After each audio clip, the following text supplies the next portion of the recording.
for the promissory note environment and when you're going to allow for them to be paid out as far as their initial investment in your business, then that gives them a greater degree of comfort. It says to them, it's well thought out. It says to them that it's well planned out. It says to them that you're already offering by promissory note or however it is you choose to structure and frame it, some degree of protection or personal guarantee that this is just not an investment to the point as to where I'm just taking a huge risk. Because at the end of the day, that'll make a major difference as far as when one is starting or what we call bootstrapping a business with family, friends, and colleagues or peers or partners. Then at the end of the day, we gave the example of you maybe needing a $50,000 raise, right? That'll make the major difference in some instances as far as the framework, the context, the environment, and you sitting down to let them know that this is business. I'm not your daughter, I'm not your niece, I'm not your cousin. This is business. I'm the president of my company, I'm the CEO of my company, I'm the founder, whatever it is. It'll make the difference between them maybe giving you 5,000 or maybe them giving you 50,000. Because if they feel like, well, that's my niece, yeah, it's worth $5,000, will I get it back or not? That's not the mindset or the feeling that you want them to walk away with. You want them to walk away with, I need to find a way to come up with $50,000 because she has a great opportunity in front of her and it's well worth the investment. She's well documented. The business plan is there. I'm protected by a promissory note or whatever it may be, however you choose to frame it, in order to give them the level of comfort in order to invest in the initiation of launching your business concept. And again, with you taking more of that professional position, they'll take it significantly more seriously. And it's a lot easier to raise capital that way when you talk about where do I get the money? How do I get from here to here? It's a lot easier to do it that way when they know that it's framed in a very professional type of way. Okay, next question. Unless you knew, but with all that being said, it goes back to the business plan and then the business outline that you mentioned. Yes. Oh, I don't even have it with me, but I've looked it up on the internet and taking notes and everything like that. But I guess I don't know where to start. So maybe the name should be last, and the concept and cost and what I want to, I guess, background should be first. I don't know what should be first because the more I look it up, the different type of templates I get. So I don't know where to That can be very confusing. The real simple when we talked about the business plan that could be done in 30 to 45 minutes. Some people call it the back of a napkin business plan or whatever the case may be. That's a very, very generic template in and of itself, because all you're doing in that template or the overall intent of that particular approach is that you're basically defining your value proposition. You are doing a market study and a customer segmentation study when we talked about the buyer persona, the creation of your buyer persona, and then the market competition. You can define in a very simple approach, if you can work within those basic four constraints, you'll know whether or not your concept is a legitimate go-to-market concept.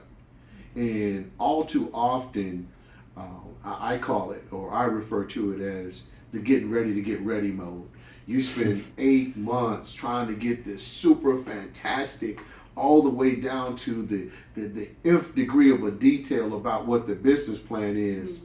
And all of that could have been 8 months worth of wasted time because you haven't quantified your value proposition and whether or not it resonates in the marketplace. So again, that very short synopsis will give you an opportunity to test the value proposition.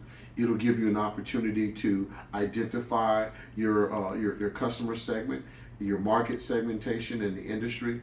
It'll help you do the initial breakdown of your industry research. How big of a market opportunity do I have? Is it $1 billion opportunity? Is it a $200 million opportunity? Is it a $30 million opportunity? And even with what I'm doing right now in my Entrepreneur Business Development Training Program, the 8-week program that we currently have here at the university, we try to break that down in from a perspective of the 3 positions that one can take when they look at being a new entrant into the marketplace. Are you going to go after or assume a cost leadership position, which means that you have found a unique and significant kind of way to offer your product or service at a significant cost differentiation to everybody else in the marketplace? And that's called cost leadership. Right. That's one position. The second position could be a differentiating factor, that your product is so uniquely different, or your concept or your service is so uniquely different that it's easily recognizable for you as a new entrant into the marketplace, that your product or service is different and it offers that extreme value proposition because you are different than all of the other participants in that particular market. Wow. And then we break that down to a third area called focus.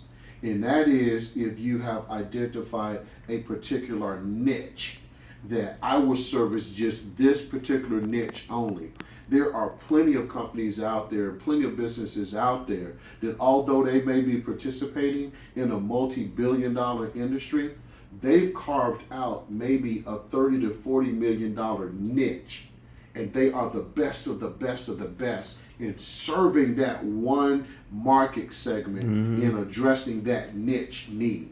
So that's where, in the concept of even just your pilot business plan, you need to identify early on through some industry research whether or not you're going to go for cost leadership, whether or not you're going to go for differentiation, or whether or not you're going to focus on a primary niche. I have a question. Yes. Me being, of course, a business management student with a concentration in entrepreneurship, I feel as if it's important. Basically, how do you feel about having a board of advisors to guide you? How do you feel? What's your take on that? That's extremely important, because your board of advisors, what can be intimidating about the thought or the concept of having a board of advisors is that you take the approach initially that you have to be like a large corporate conglomerate like Exactly. an IBM. I need 12 people on my board. No, you don't need 12 people on your board if you are a young company or a startup company. All you need is 3 to 4 people on your board of advisors.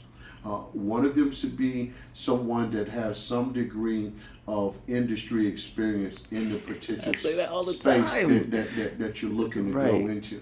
And they should have a track record of having been successful at that. The second thing is you need someone that is what I would consider to be your neutralizer or your balancing factor. They may not have even been in business or even been in that industry, but they are experienced enough and they have great critical thinking skills that they're going to present challenges to you as the founder and to the board to say, are you thinking of this? What about that? How are you going to deal with this? How are you going to approach that? And then from there, you should have someone else that is either a CPA, a lawyer, or one of the individuals that generally comprises a key component of what we call your support network. Wow. And those are your accountants, those are your lawyers, those are your Smith groups of the world, Hey. Antoine Smith as your Throw it business out there. advisors, and those type of individuals. So you should have maybe a 3 to 4 member board of advisors just getting started to make sure that there is 2 things in place: accountability and responsibility.